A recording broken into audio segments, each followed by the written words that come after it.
Thanks that you are staying with me and not with Kubernetes. It's hard to compete with because Kubernetes, I've heard, is still a thing.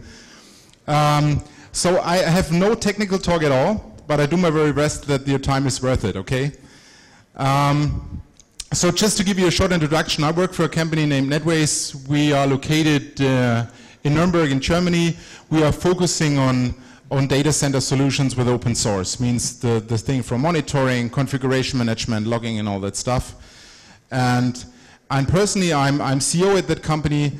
I'm also a co-founder of a monitoring project named Isinga. So somebody heard about Isinga, the monitoring thing? Oh, that's great. So if you have questions on that, feel free to get in touch with me as well. And you can find me on Twitter if you want to with GitHash. And because Chris mentioned it, I also get recertified last week in Berlin, which no useless certificate is helpful if you don't recertify it all the time. Okay, just to mention that I'm prepared for Chris' talk. Okay, so the talk, like how to make good and difficult decisions, why is that important to me? So I'm started my technical career 22 years ago when I was 18 years old. I started as an ops guy doing Solaris stuff, and then I moved into the Oracle department, and then I started doing Java all the time. And now most of the time I'm not allowed to do technical stuff. Means my team, they still kept my SSH key alive, but usually if I do something, everybody's afraid that I destroy something. So I'm a little bit out of the technical topics. And so I don't have so much to do to improve my technical skills. Means I still try to keep up with it, but I'm not working on a technical basis on a day-to-day basis. I try to improve a lot. How can we do better at work? So how can I do better with my people that work together with me? How can we learn from failures we've made? And I invested a lot of time in trying to improve myself here, and that probably ended up in the talk. And this is what I would like to share with you, and I hope that some of that would be helpful for you as well. So what do you think? How many decisions do we make on an average day? Somebody has an idea. Means it's a large room, but I can still hear you. Somebody has an idea. How many decisions? Not actively, but also happen and we don't think about it. 50? Oh, that would be a pretty boring day, only 50 decisions. But it's a little bit higher. 10,000? No, it's much higher. 100,000. Much higher. It's about 35,000 decisions we make on an average day. So always, I think we share the slides later on, so they have a link to where I have the data because I've not tested it, right? Means 35,000 decisions on everything, right? If we're crossing a street, looking at the signal, who we love, what we believe, what we eat, what we wear in the morning, so everything which is going on. So we have so much stuff going on in our brain. And of course, most of the decisions, and perhaps 50 active decisions is a pretty good number for where I sit somewhere and think about something. But there's something happen all the time. So only if you think about food. Food is about 250, 225 decisions a day on food. What we eat, how much we eat, perhaps always not the best decisions we make on food. But this is something which consumes a lot of energy. So what does it mean if we have to make decisions? We have to make choices, right? We have to decide between various options. So decide means to make choices between different available things you have. And there are easy choices and there are hard choices. And what is the difference? In an easy choice, there's one alternative is clearly better. It's an easy thing. You usually don't have to spend so much energy and time to decide because it's just simple. Take that as example. So you go for your breakfast and there's an apple and there's a donut. Usually there's not something which consumes a lot of energy. You just grab one. If you're on a diet, perhaps you take the apple. If you're into sweets, you take the donut. Or you can make a combination with it. So there's always a way to combine different things together. But it's a pretty easy thing. But hard choices, they have an advantage and disadvantage in different perspectives. So it's not easy for you to decide if you would like to choose A or B. And they are hard because there's no best option.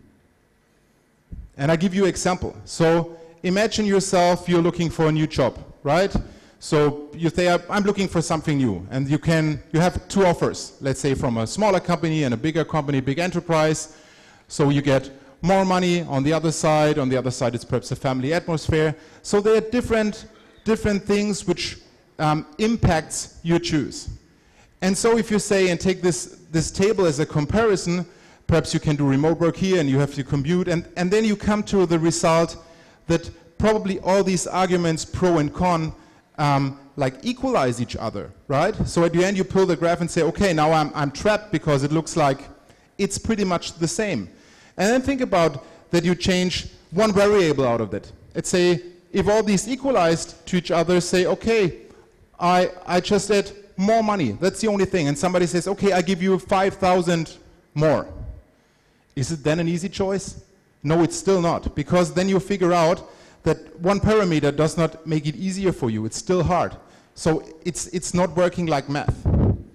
So if a technical comparison like more or less or equal doesn't work, then it's a hard decision. And there are many examples out there you can take as a replacement for that.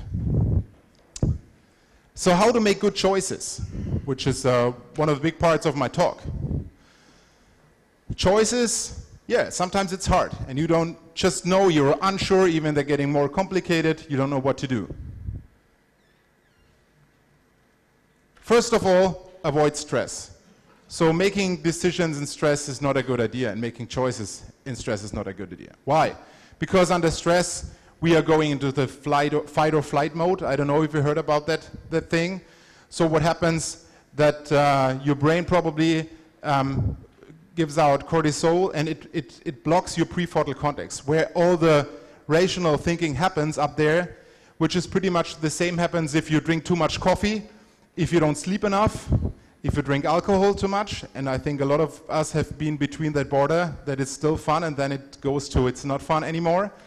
So various things have the same impact on our prefrontal cortex, which is interesting that people under influence of stress, or let's say alcohol, caffeine and all that, act differently. So women, for example, tend to reach out and try to find others helping them, so working in a group. Men typically isolate themselves.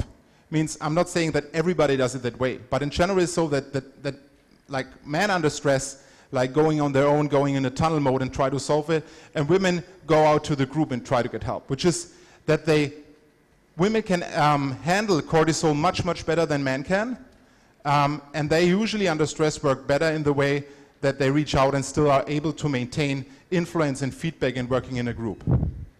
Also, again, if you're interested in that, there are a lot of studies how different genders and all that stuff working with it. It's something you can give a talk only about that. And another thing is that under stress, it's very hard to leave your comfort zone. Because everybody, we have our patterns in any way. If it's in private life or business, we have the things we usually do things. And if you're under stress, it's super hard to get a new perspective, to learn something new, to get out of it. You will usually under stress stuck with the things you've always done it that way, and it's super hard also for external people to convince you and do it in a different way. Another thing is decision fatigue. Somebody heard of that? Okay, 2, 3. So there's a long explanation and a short explanation, but at the end what it means is that your brain is like a muscle. So you are just capable to do a specific amount of decisions every day. So it's exhausting, it exhausts you. So if you do a lot of stuff in the morning, you can feel it. Also, it costs a lot of energy because your brain is consuming all your sugar out. But you just have a couple of good decision slots available every day. And there's a very interesting thing from a guy from Israel named Jay Danzinger, who did a lot of research on the decision fatigue. And what that graphic is, I try to explain you, because the graphic is perfect, not ideal, but I think the value behind it is really great. What it is that he measured, like judges on a proportion law, where people decide if they can go out of jail or not, right? And you see that every tick here are 3 decisions on the x-axis here, and the dotted lines. So this is when the judge came in the court in the morning, so he was fresh, and the dotted lines were when he get food, so after lunch and after his coffee break. What it means, so if the judges are like fresh, coming in the morning, they had their food, they are relaxed, have their sugar back in the brain, that they tend to go more pro-proportion and say, okay, you're good. Otherwise, when they are exhausted, they stay with the status quo, because the status quo is like stay in jail, not going out. And he did this research for years, and it's crazy. And you can really say, if you have your proportion thing going on short in front of coffee break, it doesn't look very promising for you. So it's not like an objective decision. So he did tons of research on that, and that tends that also the judge sitting in front of you, and perhaps he itself thinks that he's making an objective decision on if he should go out of jail or not. He's like influenced that he's just like, he's tired of, right? Because he did it for 5 hours and he didn't have lunchtime, and he's like, we do status quo. We stay in the status quo. And this is what you do at work as well. Avoid perfection is another thing. There is no perfect solution. Never. And another thing is the magical number 7. Magical number 7 was discovered by a guy named Miller in 1965 something. And this is, let's say, the number of different informations you can process in your brain. This is given by birth. You cannot train it. So it's usually 7, sometimes 8, sometimes 6 numbers or information you can process at a single time. And you can handle. So if you would like to say, and would like different arguments for a choice and for a decision and keep them in mind, you cannot handle it. Also, this is a very interesting thing that you reflected on meetings. So every meeting with more than 6 to 7 people is super ineffective, because you are, as a person, are not able to keep all with the different opinions and perspective. It's just impossible. And if you're aiming for perfection, bad things happen, right? If you're waiting for your decision all the time because there's another thing coming up and you would like to have more information, sometimes it's just enough, and just do what you think helps, because people who aiming for perfection get a big stress blowout if it doesn't work. So if somebody's deciding on just what he thinks, it's like, okay, let's do this. He's by far not so frustrated than another person spent like 4 weeks to make the right decision and then figures out that it's wrong, because it brings him really down and it needs some time to go back up. So we leave that topic and go into biases at some time. And perhaps somebody of you thinks, I'm not biased at all. I know exactly what happens. I do my active decisions, and I know what I do. So I would like to do a test. And depending on the time of the day, it works super good or it does not work. But we will figure out together. So I give you some things to do. Simple math. Please don't yell it. Just do it for your own. Focus on my slides. And then we see how it goes. So we answer each question quickly. And here we go.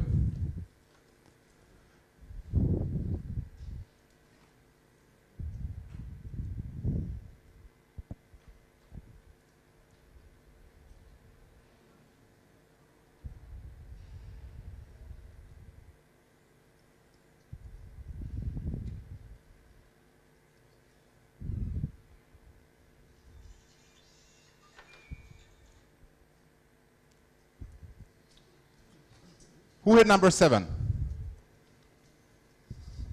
Is it like, can I say 50%? Kind of? That's a pretty good result. I had like 70%, I had like 2 people like 7. I said, oh, damn, it doesn't work.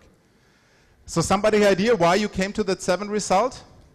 Because I think you thought, so the people who chosen the 7, that they just figured out a random number out of these, like from 5 to 12. But what happens is that, so you were like trained on doing simple math, like plus and minus, right? And then I put that quick, and if you read quick, or the corresponding Turkish word for it, you get immediately under stress. Perhaps you don't feel it, but if you just see like quick, or German is schnell, or whatever, fast, you feel stressed. And then you go into what happens now. And then I showed you this, but what your brain does, perhaps from some people did like 12 minus 5. Because it was used to that pattern of doing simple math. And then because it's much easier to subtract 5 from 12 than 12 from 5, it's just what your brain does. It's like 12 minus 5, 7, and it gives it to you as your number. You figured it out, but you did not. Just your brain said, hey, 7, good to go. So this is what happened. And then you came to the 7, or at least 50% of you. And there are thousands of examples. And I would like to go to a couple of biases. I think there are 75 out there, but I would like to show you a couple of them which I think are important for your business and perhaps also for your private life if it hits you. So biases. One of the biases which is very famous, I would say, is the self-serving bias. What it means, we do everything to maintain our self-esteem. It means at work, we usually tend to reflect success on us and failures on others. This is what we do. It's not because we are bad people, because this is what's important for our self-esteem, that we try to maintain ourselves because it's important for us, that we tend to give others the failures and say, it's not my fault. And what's super important is that you create a good culture of failure. There's tons of talks out there about failure culture and all that stuff, but it's important that people at work feel comfortable to say, I fucked it up, sorry, it was my failure. So if their team, if their employee, their group give them a good feeling with it, it's much, much easier to go out of the self-serving bias. Get older, which is usually happens automatically during the session.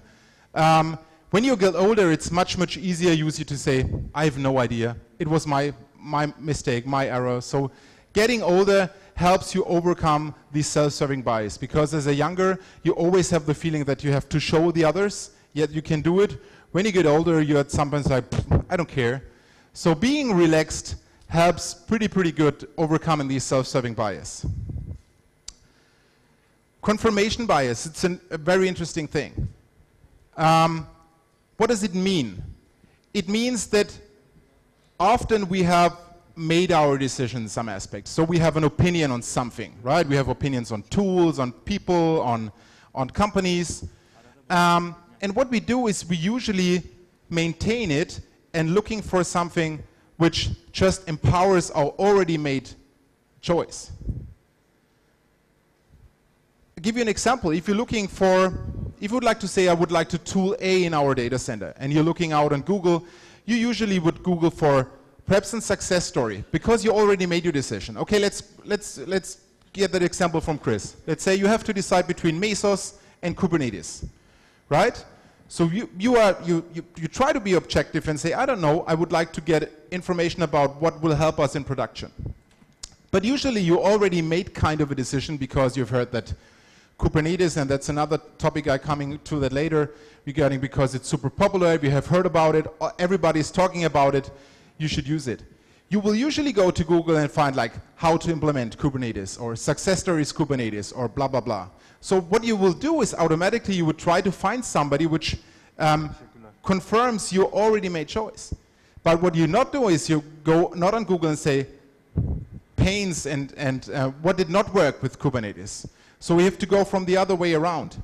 So usually tend to get confirmation for us, but if you do it the other way and look for pains, for failures, that gives you a chance to bypass that bias, just to fundamentally get your already made and choose and empowers it.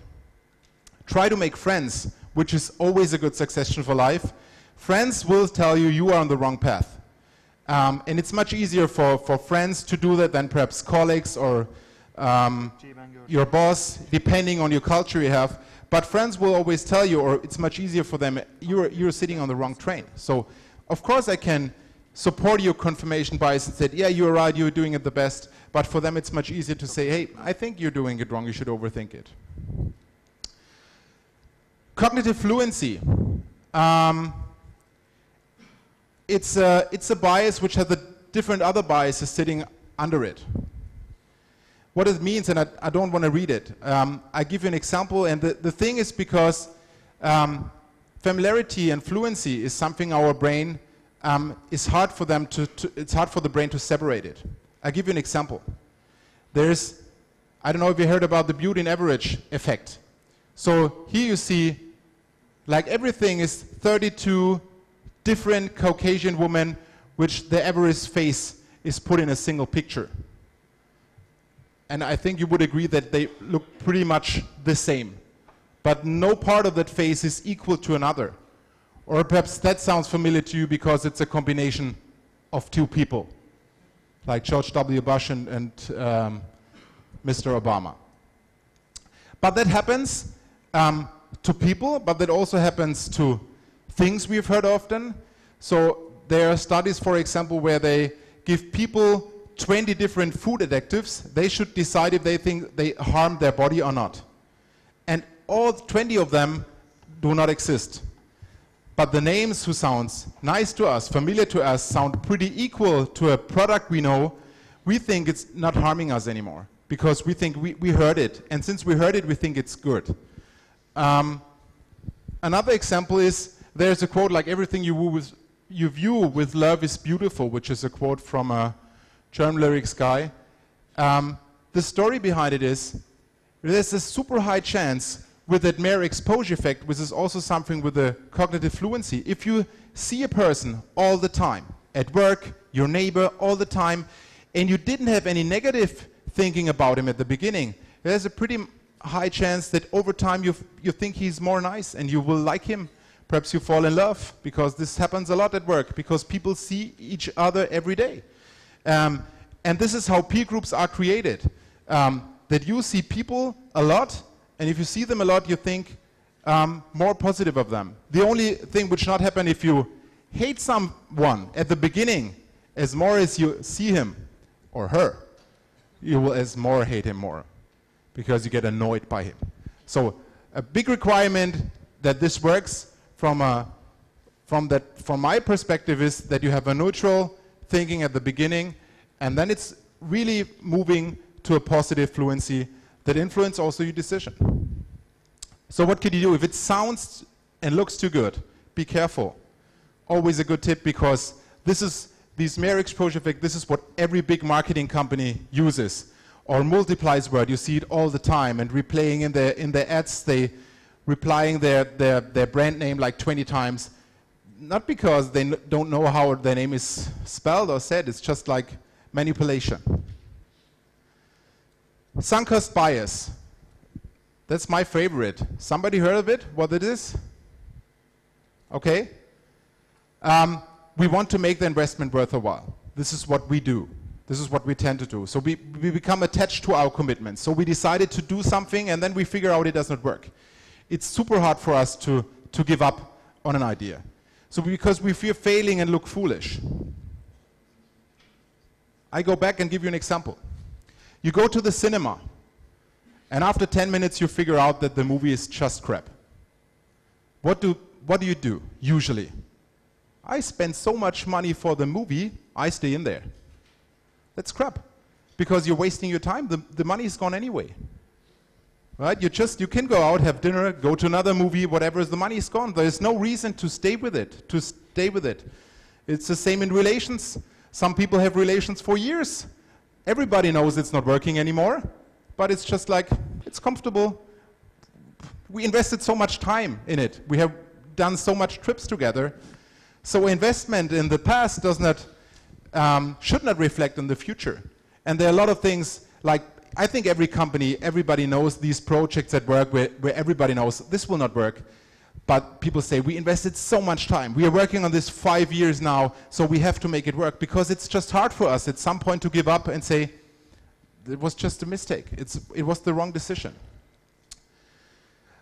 I think to come out of it is that focus always on the future investments. So if you are stuck somewhere in a project or in any process of your work, or also in private life, and you don't think that you are not happy anymore, this could be money, this could be a feeling. So just look out and say, okay, let's see from now what happens in the future. So evaluate the status quo, and is it just another option? Let's say, let's start from new. I know that we worked on that for 3 years, but from now, where can we go now? How can we make better? What would I do if I do a post-mortem, for example, and go back? Will I make the same decision again?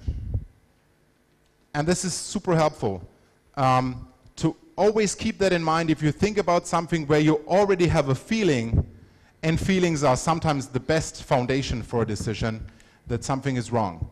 That you go back, evaluate the status quo, and say, oh, that was not correct. Just a short recap. Be aware of biases. And like I said, there are hundreds, I would not say hundreds, but there are a couple of them out there where you can read about it. It can really reflect you. Also to come, I don't have a slide for it, but it comes to my mind, to go over these decision fatigue, means the slots you have to make decisions, right? Try to be prepared for the next day, if that helps you. So put your clothes out, decide what you have for breakfast in the evening. It gives you more freedom in the morning because you don't have to think about it.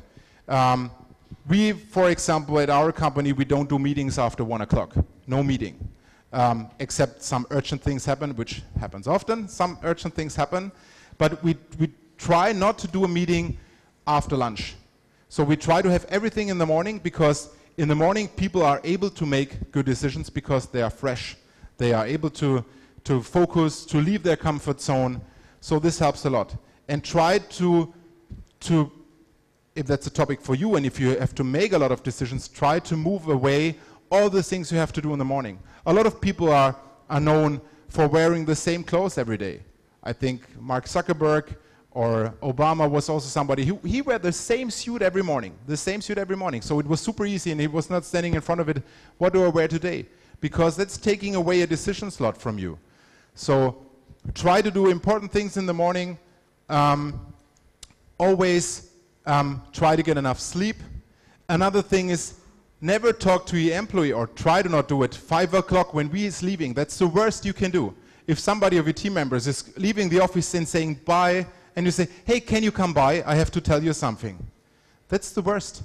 That's the worst. Because with one foot he's at home already, he's exhausted, and then you're coming up with a topic which destroys his evenings. He's sitting at home and perhaps hates you because it was not a nice meeting you had with him, and he has no chance to overcome it. So if you have something which is not a nice meeting to somebody, would like to improve people, and especially if you would like to move people away from their status quo, if you would like to bring them somewhere, if you like to share with them a new perspective, do that in the morning when they are fresh, or do that after lunch when they have the capacity to follow you on the path, and not doing it 5 o'clock or sending them an email. That's the worst you can do, because then you're demotivating people. And then it's a very high chance that you take the demotivation for days, because people are just frustrated. And they have no motivation in any way to leave their status quo and their believing, because they just don't want to. So think about that at work.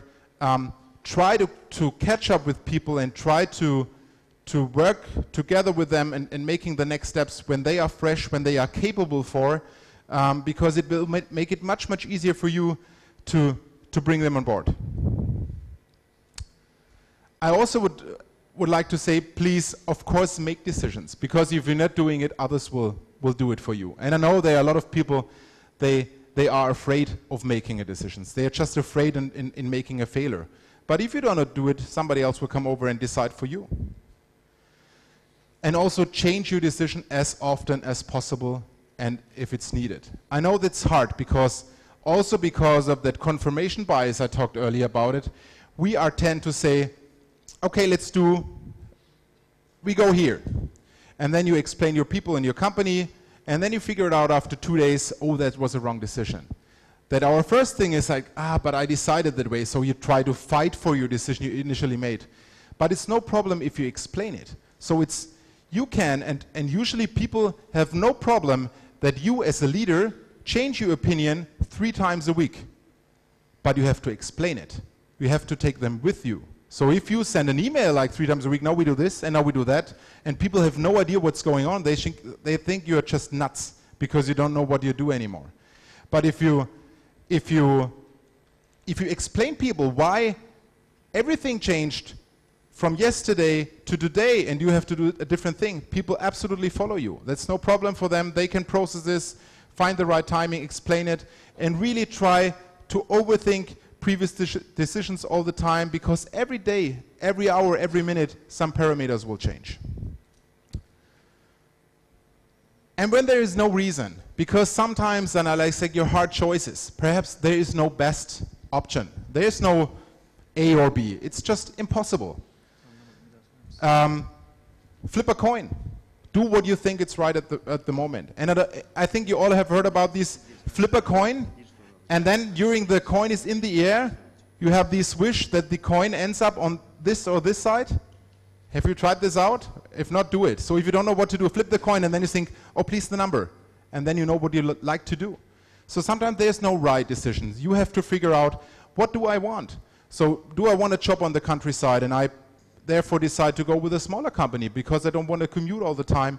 Perhaps I get less money, but what I really want is live outside. So there's just no best option. So create your own reason what you want to do. And what always helps,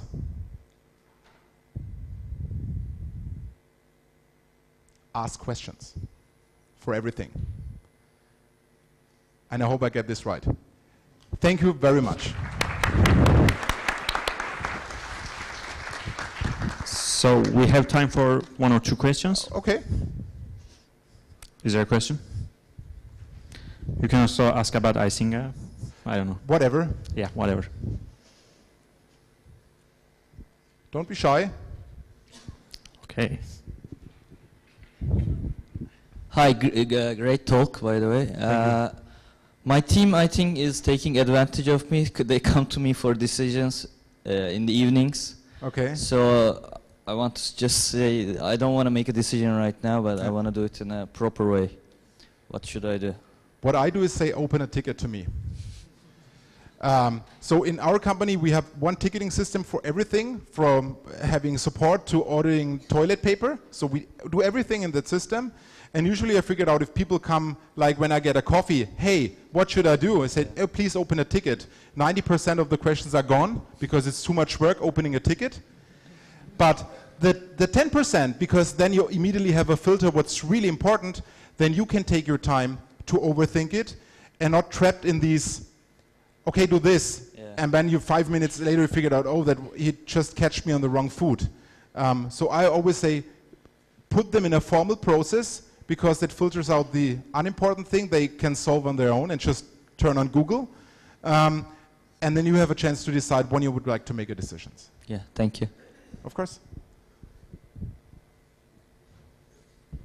There's a question back there. Okay. I'm sorry. Okay.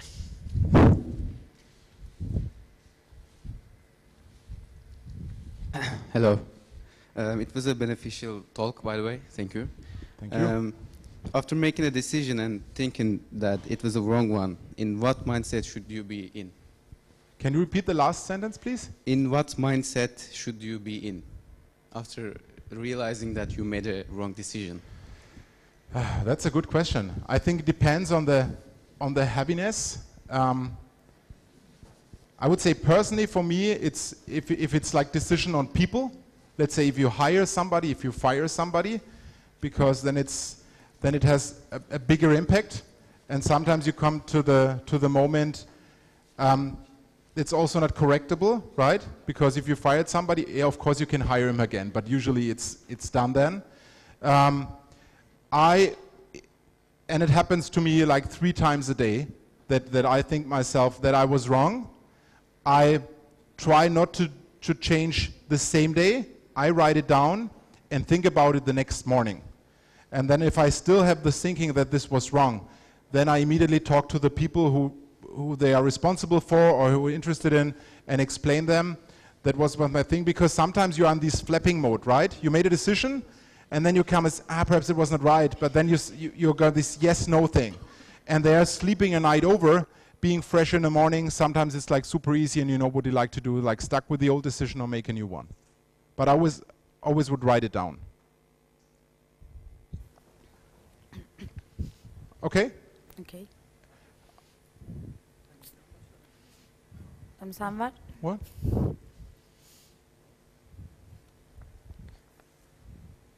Oh. Thank you for joining us today. Thank you. Thank you.